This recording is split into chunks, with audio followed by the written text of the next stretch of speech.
গরম পড়ে গেছে, নিহারি খাওয়া এই বছরের মতো এইখানেই শেষ নিহারিটা কোথায় খেলাম জানাবো এই ভিডিওতে, দেখতে থাকুন ভিডিওটা। নিহারিটা তো বেসিক্যালি আপনার শীতকালের খাবার এবং ভোরবেলা খেয়ে থাকে, কিন্তু কলকাতায় বিজনেস করার স্বার্থে বেশ কিছু রেস্টুরেন্ট এটাকে মোটামুটি সারাদিনই অ্যাভেলেবেল করে থাকে।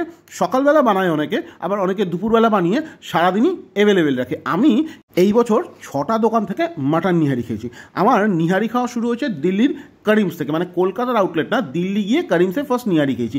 তারপরে সেকেন্ড খেলাম মঞ্জিলাতে, থার্ড খেয়েছি হ্যাংলাথেরিয়াম, ফোর্থ খেয়েছি আমিনিয়া, ফিফথ ইন্ডিয়া রেস্টুরেন্ট, আর এখন যে ভিডিওটা দেখছেন সেটা হলো বেগবাগানের শেক্সের ভিডিও। এখানেই আমি এই বছরে লাস্ট মাটন নিহারি খাই। পোর্শন সাইজ বেশ ভালো, একটা নিলে দুজনের আরামসে হয়ে বেশি, তার সাথে সাথে দামটাও এখানে বেশ চড়া। আমি যত জায়গায় নিহারি খেয়েছি এখানে দেখলাম দামটা সব থেকে বেশি।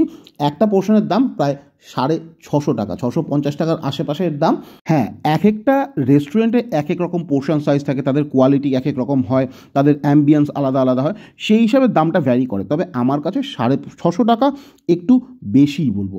কোয়ালিটি ওয়াইজও এটা ফাটাফাটি। এখন যদি বলেন বেস্ট কোনটা, মঞ্জিলাতটা তো পুরো একটা আলাদা লিগের গল্প, সেটা ছেড়ে দিয়ে যদি আমি বলি বেস্ট লেগেছে আমার আমিনিয়া, সেকেন্ড ইন্ডিয়া রেস্টুরেন্ট, আর থার্ড এই শেখ সেটটা। Thank you for watching, tata.